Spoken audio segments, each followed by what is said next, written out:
네, 오늘 하나님 말씀 출애굽기 2장 11절부터 15절까지 말씀입니다. 저랑 한 절씩 읽도록 하겠습니다.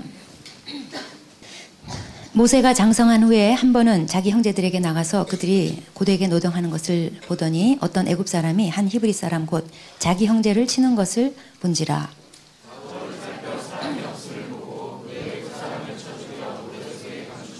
이튿날 다시 나가니 두 히브리 사람이 서로 싸우는지라 그 잘못한 사람에게 이르되 내가 어찌하여 동포를 치느냐 하매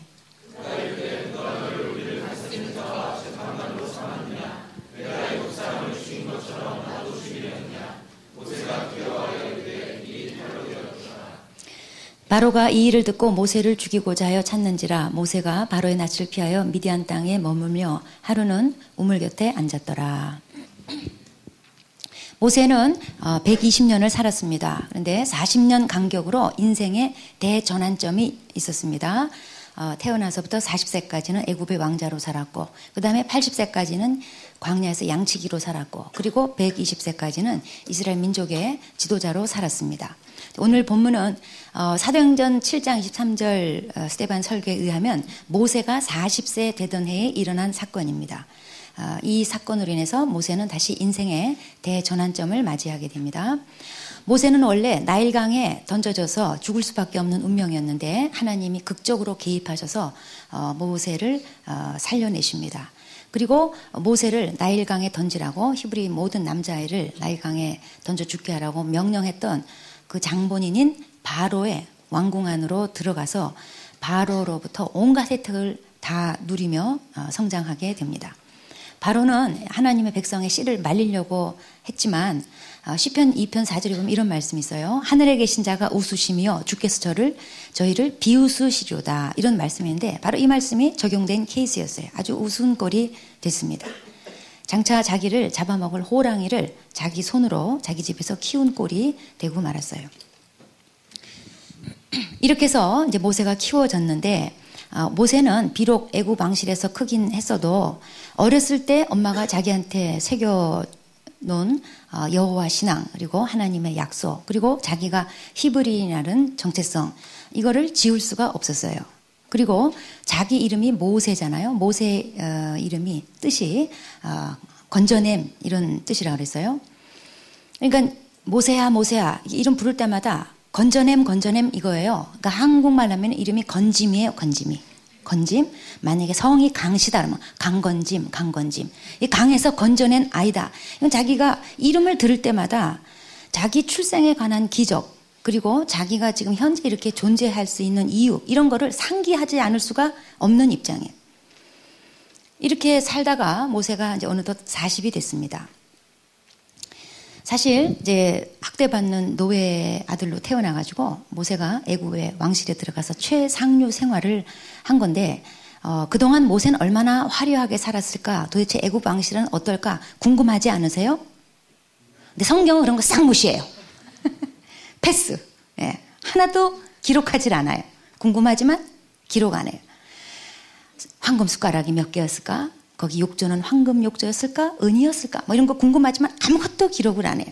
왜냐하면 그런 건 가치 있는 게 아니기 때문에 그래요. 이 세상의 모든 거는 시간과 함께 다 지나가는 거기 때문에 중요한 거는 어떻게 하나님의 뜻대로 살았느냐 그것만 남기 때문에 그것만 기록해놨어요. 여러분이 좋은 거 가진 거 아무것도 기록이 안 남아요. 어떻게 하나님의 뜻대로 살았나 그것만 하나님 나라 책에 기록이 되는 거예요. 자, 11절 보시면 어떤 애굽 사람이 이제 쳤어요. 이 어떤 애굽 사람이라는 것은 관원, 그러니까 노예 감독관을 말합니다. 어떤 애굽 사람이 자기 형제를 쳤다는 거예요. 이미 모세한테는 애굽인이 더 이상 자기 형제가 아니고 히브리인, 이스라엘 민족이 자기 형제예요.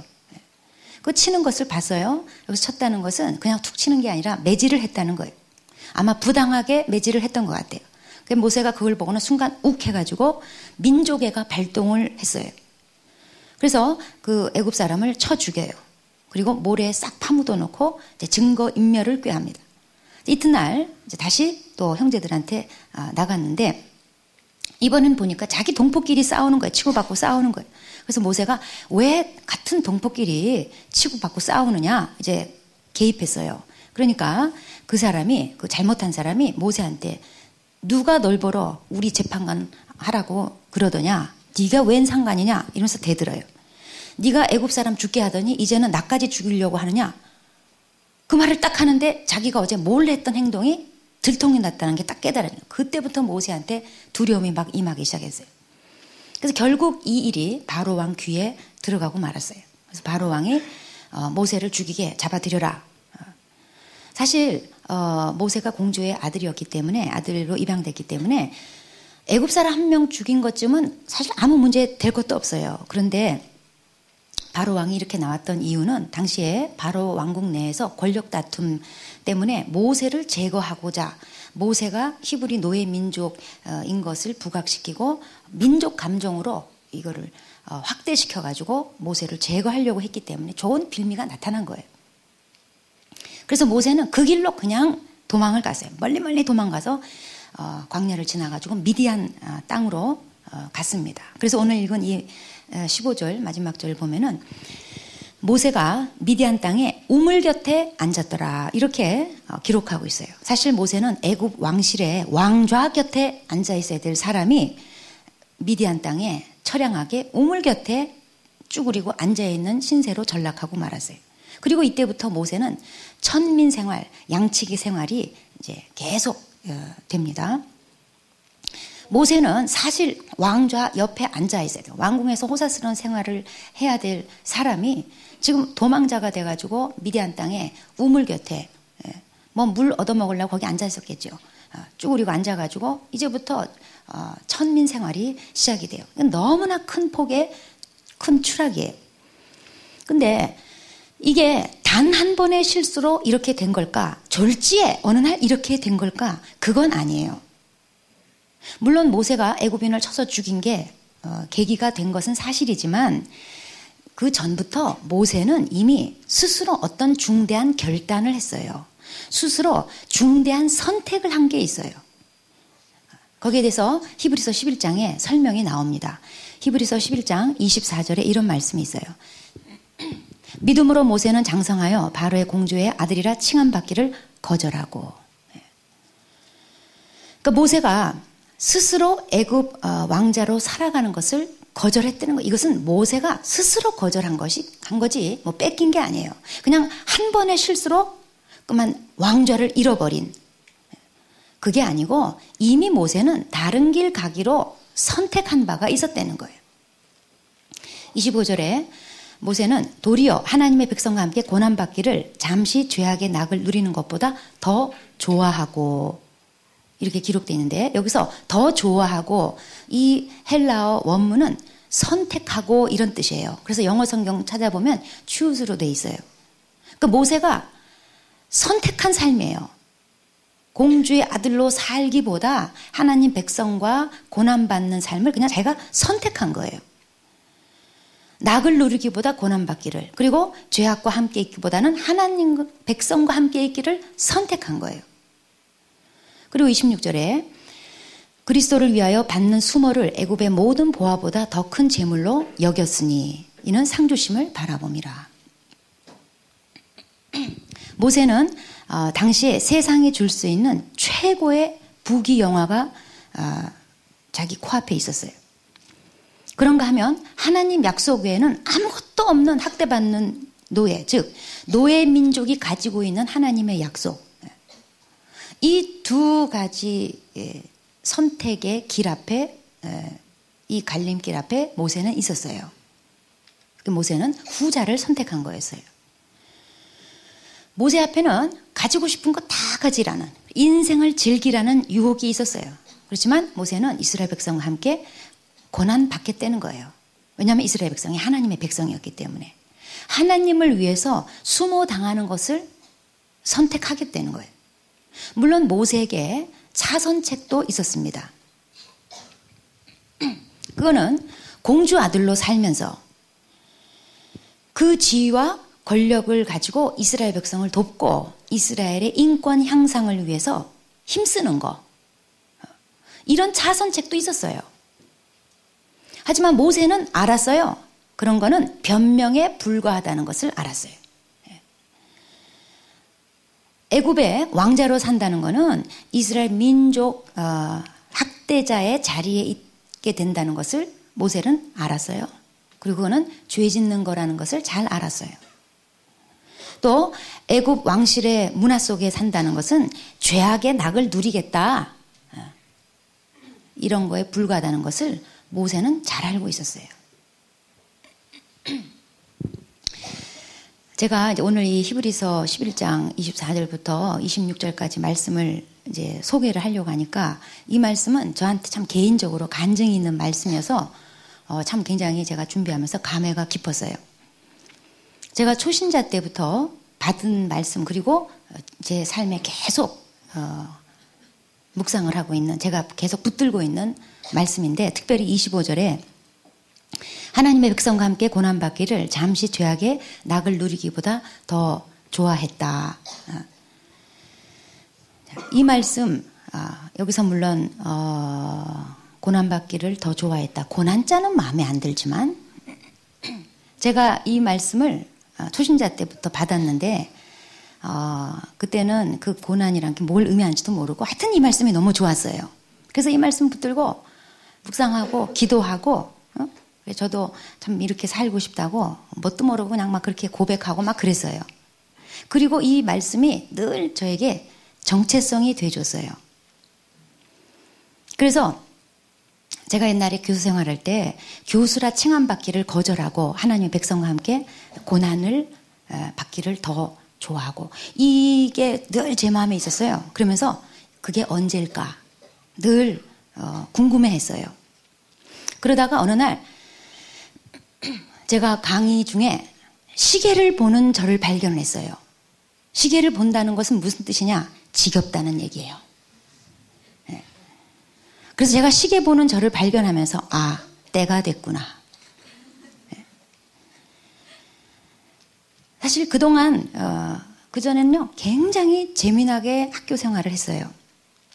학교에서 그냥 전도하고 예배 드리고 그냥 만사형통이었어요. 맨날 도시락 맛있게 싸서 점심 때 잘 까먹고, 저랑 쿵짝이 잘 맞는 제 후배가 있었어요. 그래가지고 그냥 같이 할렐루야 아줌마 팀 돼가지고 그냥 열심히 전도하고, 그래서 전도의 결실도 많이 맺고, 그리고 이제 학교에 있으면서도 이제 사역은 이제 제가 바깥에 나가서 사역은 또 계속했고, 그리고 제가 그만두기 얼마 전에 제가 옛날에 책을 2권을 썼는데, 특별히 2번째 책 같은 경우는 제가 전공한 분야에서 아주 이론을 정립한 업적을 남긴 물론 하나님이 하셨죠. 예. 그 책도요 제가 지금 어떻게 썼는지 몰라 후룩 어떻게 썼어요. 오늘 정배영 제가 간증한 것처럼, 한 주간에 논문 한 편 어떻게 썼는지 모르겠다, 그것처럼 정말 하나님의 은혜로 썼어요. 지금도 교보문고 영풍문고 가면 팝니다. 네, 궁금하시면 사보시면 됩니다. 제가 이제 그 책을 내고 그 후에 그 책을 카피한 책들을 많이 봤어요. 심지어 제 동기가 지금 학교 나가는 친구가 하나 있는데, 걔가 나중에 최근 몇 년 전에 책을 냈는데 우연히 제가 책방에서 봤는데 이것이 제 책을 카피해가지고 책을 만들었더라고. 예. 저는 그때 세상의 보화가 예상되는 상황이었어요. 예. 그런데 그거 그냥 내려놓고 거절하고 대책 없이 전임 사역자가 됐어요. 제가 무슨 생활 대책이 있었던 게 아니에요. 누가 뭐 월급 준다는 사람도 없고 뭐 먹여준다는 사람도 없었어요. 그때 아주 크게 상처받은 자가 있었으니 우리 아들이었어요. 엄마 하나 믿고 살았는데 이놈 엄마가 어느 날 대책 없이 다 내려놓는 거 보면서 굉장히 얘가 상처를 받았어요. 얘가 한 초등학교 5학년 때인가 일인데, 그래서 그때 얘가 내적 맹세한 게 있어요. 하나님 잘 믿으면 하나님이 다 뺏어 가신다. 나는 결코 잘 믿지 않으리라 라는 내적 맹세를 강하게 했어요. 그래서 제가 올해 치유수양회 때 우리 아들을 꼭 불러다가 이걸 제가 뽑아주려고. 이래서 예수는 믿지만 이 헌신하고 이런 거는 굉장히 겁을 먹어요. 이게 보니까 내적 맹세, 이 장애물이 하나 들어있어요. 물론 지금 머리로는 다 이해하고 저의 뭐 적극 지지자가 됐지만 어쨌든 그때 엄청 상처를 받았어요. 그리고 막 저의 지도교수 막 삐지고요. 예. 그때 제가 아는 선배 언니가 제 소식을 듣고는 전화가 왔어요. 그러면서 네 재능 가지고 있는 자리에서 얼마든지 하나님께 영광 돌릴 수 있는데 왜 굳이 그래야 되는가? 네가 지금까지 한 게 아깝다. 왜 꼭 그런 선택을 해야 되는가? 그런지를 질문하는데 물론 하나님이 그렇게 쓰시는 사람도 있어요. 그런 경우도 있어요. 근데 나로서는 제가 만약 계속 그렇게 하고 있으면 그건 변명에 불과하다는 것을 저는 알고 있었어요. 근데 어쨌든 제가 그때 그 선배 언니 얘기를 듣고는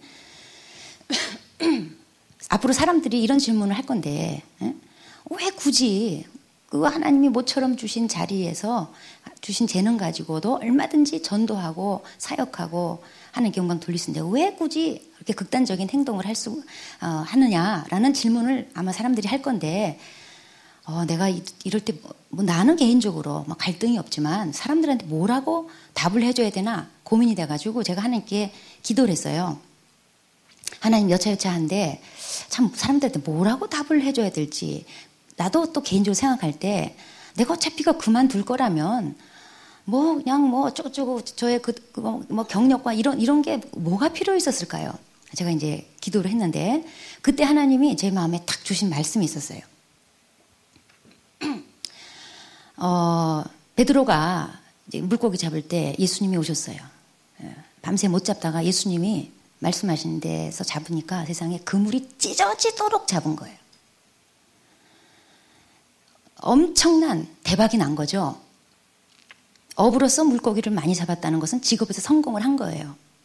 그런데 예수님이 베드로에게 그렇게 그물이 찢어지도록 잡게 해준 거는 베드로보로 너는 영원한 어부가 되어라. 어부해가지고 잘 먹고 잘 살아라. 그런 의미에서 물고기를 많이 잡게 해주신 게 아니라 그때 물고기 잘 잡은 것은 예수님이 그곳에 임재해 계셨기 때문에 주님 계신 곳에는 주님 하는 일에 하나님께서 그냥 복을 주신 거다. 그래서 너가 지금까지 하나님 인도로 거기까지 왔고 그냥 하나님이 너와 함께 하셨고 그냥 하나님은 그냥 복을 주신 거다. 그리고 베드로는 사람 낚는 어부가 돼야 되듯이 너의 길은 다른 길이 있다. 그래서 제가 아주 그런 질문하는 사람한테 이제 제가 답해줄 걸 얻어가지고 아주 속이 시원했어요. 후련했어요.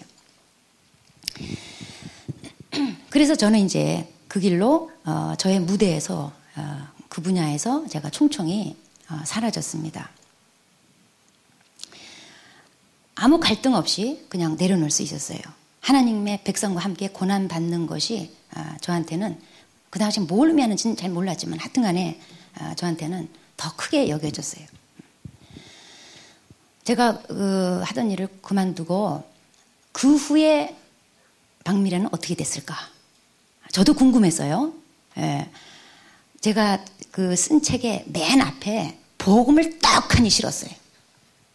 전공책에 세상 옷 쓸데없다. 그리스도로 옷 입어야 된다. 이러면서 복음을 그냥 아주 새빨간 복음을 확 실었어요. 마침 출판해 주신 분이 예수민 사람이라 허용이 됐지만 어쨌든 나 이거 안 싫으면 나 안 한다고 그래가지고 딱 실었어요. 그래서 그 책을 보는 사람 제가 다 예수쟁인 거 다 알아요. 그러더니 어느 날 사라진 거예요. 그래서 사람들이 나를 참 속 없는 여자라고 참 예수 믿으면 참 이렇게 끝이 안 좋구나 이렇게 하여튼 뭐 상관없지 뭐 이제 이렇게 해서 저는 이제 잊어버리고 살았는데 우리 교회에 작년인가 재작년인가 한동안 제 후배가 다닌 적이 있어요. 대구에서 교수하는 후배 아주 한참 후배인데 저는 모르는 후배죠. 근데 이제 대구에서 왔다 갔다 하느라고 힘들어서 이제 교회 이제 도저히 이 교회는 부담스러워서 못 다니겠다 이제 관뒀는데 다른 교회로 갔는데 그 후배가 다른 교인한테 말해줘서 알았어요. 제가 그렇게 딱 정립을 해놓고 예수쟁이가 됐다.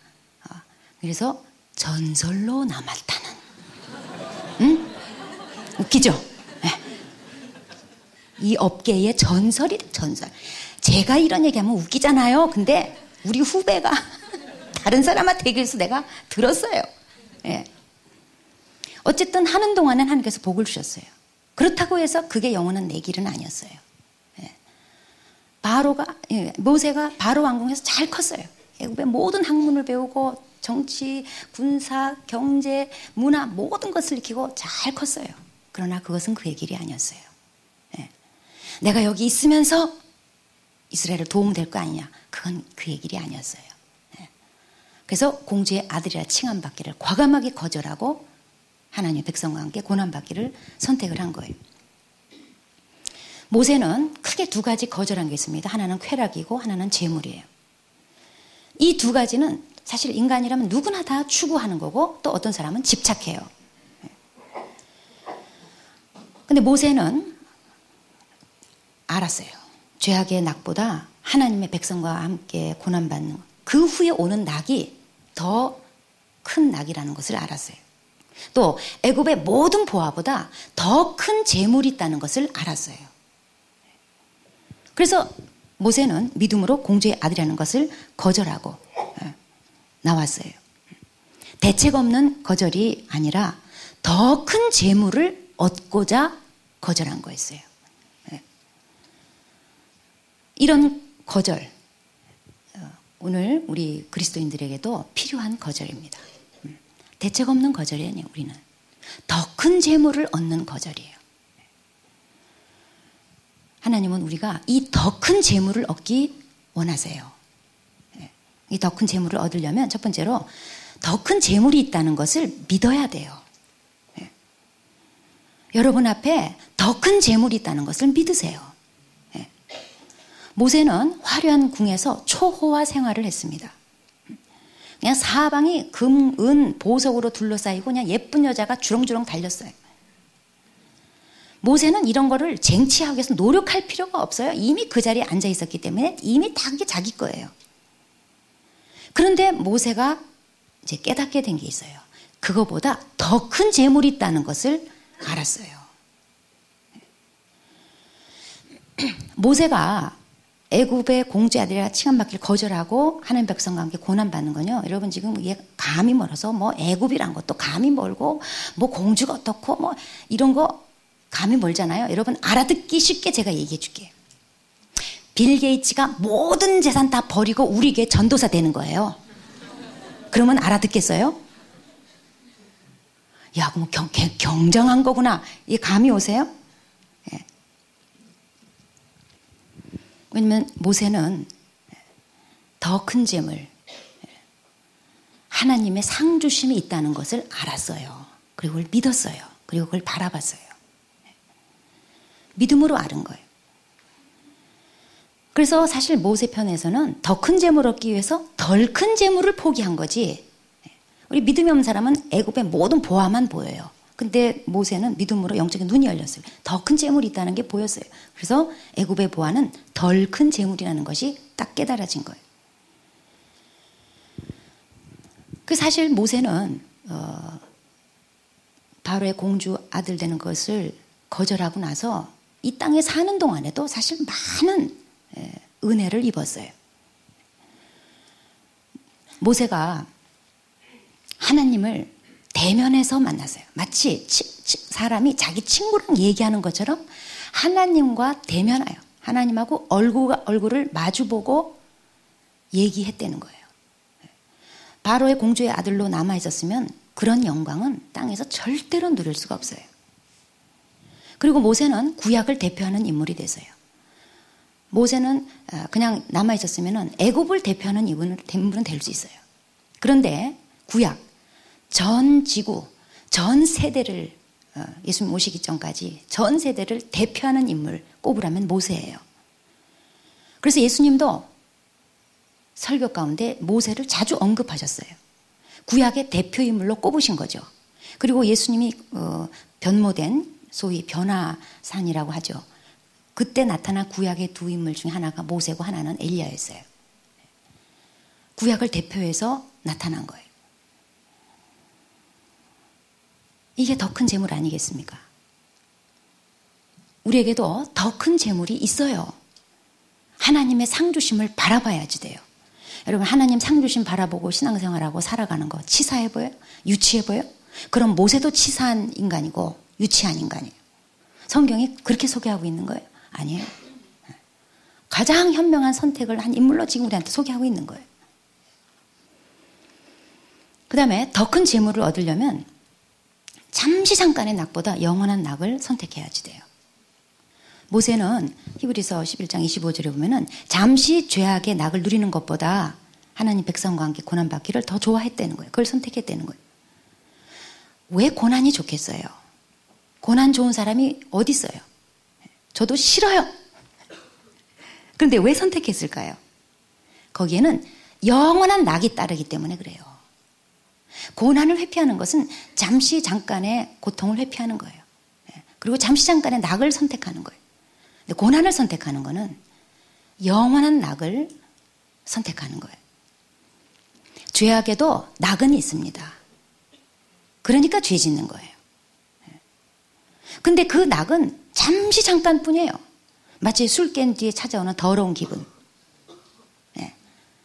잠깐의 낙이에요. 오래 가질 않아요.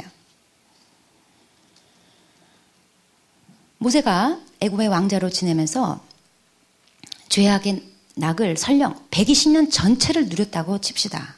그랬다 할지라도 그 120년이라는 시간은 하나님 앞에서 보낼 시간에 비하면 점도 안 돼요.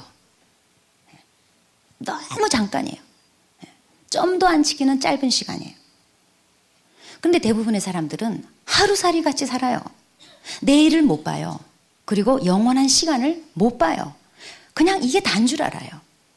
그래서 잠깐의 낙을 선택해요. 그래서 우리는 뭘 선택할 때 이게 잠시의 낙을 위한 것인가 아니면 영원한 낙을 위한 것인가 항상 질문해보고 선택을 해야 돼요. 그런 사람에게 더 큰 재물이 기다리고 있어요. 그 다음에 더 큰 재물을 얻으려면 하나님의 백성과 함께 고난받기를 선택해야지 돼요. 예수 믿는 사람은 하나님의 백성과 함께, 다 같이 따라합시다. 하나님의 백성과 함께. 예. 이 의식이 확실히 있어야 돼요.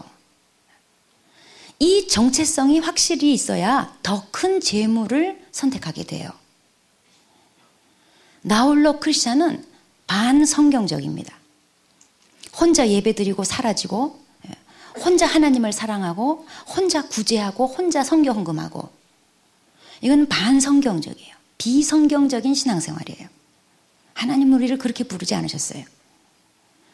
모세는 이스라엘 백성이 노예에 불과했지만, 찌질한 자들에 불과했지만 자기 형제로 여겼어요.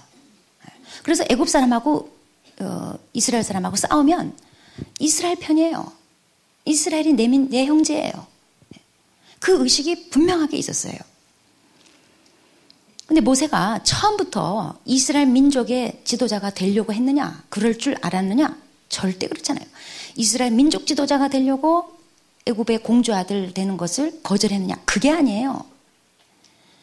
오히려 모세를 하나님이 나중에 출애굽기 3장에서 이렇게 부르실 때 보면은 모세가요. 하나님이 짜증낼 정도로 극구 사양해요. 지도자 나는 그런 깜이 못 된다고 계속 사양해요. 모세는 그냥 이스라엘 민족이 자기 형제였을 뿐이에요. 그냥 하나님 백성과 함께 그냥 짐을 지려고 했던 것 뿐이에요. 그런 모세를 하나님이 지도자로 세운 거예요. 우리 교회 김인엽 자매가 요즘 우리 교회 자매들 사이에 소망이 되고 있다고 합니다. 3년 전쯤에 우리 교회에서, 미국에서 우리 교회로 와가지고 그동안 아주 훈련 잘 받고 목자 생활 잘 하다가 어느 날 독일에서 날라온 3개월 머물러 있던 한 형제랑 눈이 맞아가지고 결혼을 해가지고 이번에 다음 주에 떠나요. 그래서 많은 자매들이 찾아와서 이런 말 한대요. 나에게 소망을 심어줬다고. 그냥 가만히 있어도 외국에서 하나님이 사람을 콕 집어다가 이렇게 앉혀놔가지고 그냥 불과 몇 개월 만에 착해가지고 픽업해서 데려가신 막 소망을 얻었다고 많은 자매들에게 소망을 지금 제공하고 있어요. 그런데 뒷부분만 알면 안 돼요. 전체를 알아야지 돼요. 예. 인협자매가 대학원 마치고 사실 국제보건기구라든가 이렇게 갈 데가 많았어요. 그런 기회를 거절했어요. 내려놨어요. 그리고 그 부모님이 너 이제 시집갈 때 나이도 넘었는데 그런 교회 쭈그리고 앉았다고 대형교회로 가라고.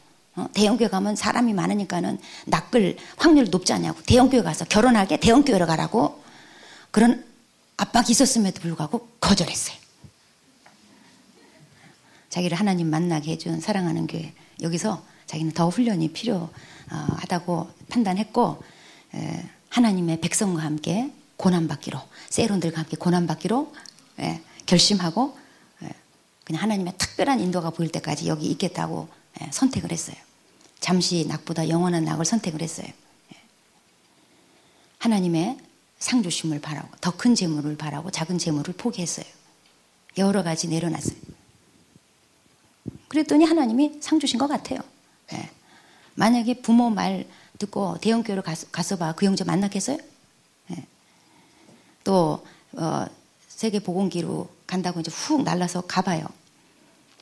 아마 50까지 싱글로 이렇게 세계 복원을 위하여 봉사하며 헌신하며 그냥 찬양하며 그렇게 살았을지도 몰라요.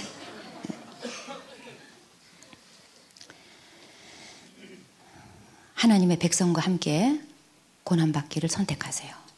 예수 믿는 삶이라는 것은 하나님의 백성과 함께 이 단어를 띄워놓고는 예수 믿는다고 말할 수 없어요. 그리고 하나님의 백성과 함께 하다 보면요 반드시 고난이 따릅니다.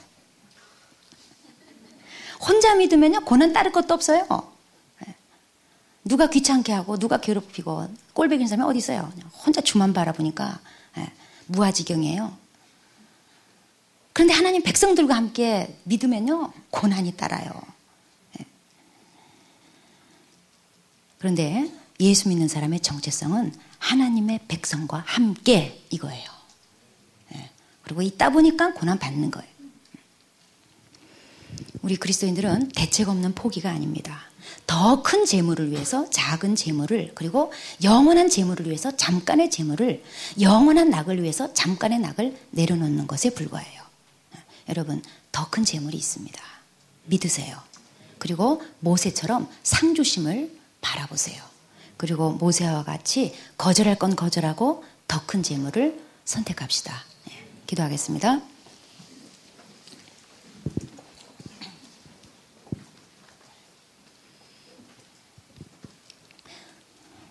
네, 우리는 하루살이처럼 그냥 지금 눈에 보이는 이 현세만 살다 끝나는 그런 인생이 아닙니다.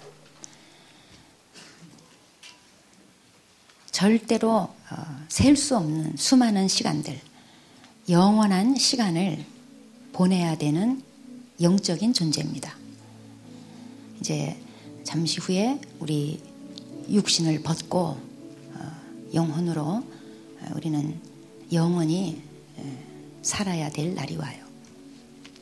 지금 잠깐의 낙, 잠깐의 재물을 위해서 영원한 낙, 더 큰 재물을 포기한다면 그건 하루살이 인생이에요. 바보 같은 인생입니다. 그래서 모세처럼 거절할 건 거절하고 잠시의 낙은 거절하고 영원한 낙을 선택하고 작은 재물 포기하고 더 큰 재물을 선택하시기 바랍니다. 하나님의 백성과 함께 고난받는 것을 즐거워하시기 바랍니다. 그래서 지금 이 시간에 기도하기를 하나님, 제가 혹시 잠시의 나에게 연연해 하는 삶은 아닌지요. 또 작은 재물 때문에 연연해서 더 큰 재물을 놓치고 있는 건 아닌지요. 하나님 아버지, 제가 영원한 낙을 선택하고 더 큰 재물, 하나님의 상주심을 누리는 삶이 되기를 바랍니다. 도와주시고 하나님의 백성과 함께 고난받기를 기뻐하는 삶이 되게 도와주세요. 기도하시겠습니다.